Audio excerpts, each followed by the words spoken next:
Sommige mensen krijgen tijdens presentatietrainingen wel eens het advies om over je publiek heen te kijken. Anderen krijgen het advies om te visualiseren dat je publiek naakt is. Persoonlijk is dat mijn ding niet, maar als dat werkt, oké. Maar dat er overheen kijken, dat is een no-go. Want mensen voelen of je ze echt aankijkt. Mensen voelen of je contact met ze maakt. En mensen voelen of je ze wel of niet ziet. En daarom is oogcontact ontzettend belangrijk. Als je het hebt over stem, dan kan tempo niet ontbreken. En je hebt mensen die praten ongelooflijk snel en die laten geen pauzes vallen tussen hun zinnen. En als de ene zin is afgelopen, gaan ze meteen door naar de andere zin. En het publiek krijgt niet eens de kans om te luisteren naar wat ze zeggen. En daarnaast onthouden ze het ook niet, want het gaat veel te snel en mensen haken ook nog eens af. En ook hier zit weer een verschil tussen ervaren sprekers en minder ervaren sprekers. Ervaren sprekers durven stil te zijn. Onervaren sprekers willen zo snel mogelijk weer van het podium af, dus gaan hun verhaal maar afraffelen. En de kunst is om dus stil te durven zijn, maar niet artificieel langzaam te gaan spreken. Want dat is weer saai en komt niet authentiek over. En dat kan je dus doen door te werken met interpunctie. Wat is dat? Dat is dat als er een punt is, als er een komma is, als er een natuurlijk moment is, om dan even stil te zijn. En op die manier, en ik heb zelf ook een redelijk spreektempo, kan je wel snel spreken, maar geef je publiek wel de kans om er net even over na te denken.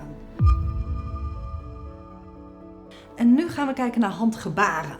En dit vind ik altijd een belangrijk, maar moeilijk thema. Want wat werken handgebaren goed. Als je TED-talks zit te kijken en mensen komen met een persoonlijk verhaal, zie je ze inderdaad, let me tell you a story. En je krijgt meteen het gevoel, ze geven er recht om, het is belangrijk. En dat zijn nou de gebaren waarvan ik vind dat je er niet mee moet manipuleren. Die moeten vanzelf gaan. Maar er zijn wel gebaren die je wel kunt gebruiken. En een heel simpel voorbeeld is bijvoorbeeld tellen. Als je 3 voorbeelden hebt, ten eerste, ten tweede, ten derde. Door dat te doen blijft je boodschap veel beter hangen. Want handen zijn heel erg verbonden met het geheugen en zelfs je eigen geheugen. Een andere manier om handgebaren te gebruiken is om de grootte aan te geven. Het is echt een groot probleem. We moeten een klein obstakeltje overwinnen. Op het moment dat je zegt we moeten een klein obstakeltje overwinnen, of het is een groot probleem, dan klopt het niet meer. Op die manier kan je heel simpel je handen gebruiken om je boodschap te versterken. Nog een laatste die heel goed werkt, dat is het contrast. Dus aan de ene kant dit en aan de andere kant dat. Je hebt rechtse politici en je hebt linkse politici.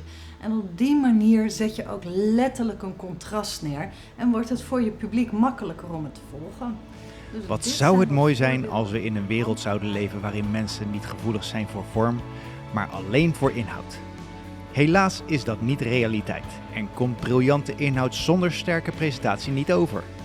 Tijdens de training krijg je inzicht in sterker overkomen zonder dat het een trucje is. Wil je ook meer impact? Schrijf je in en wij ontvangen je graag op onze prachtige trainingslocatie in Hartje Utrecht.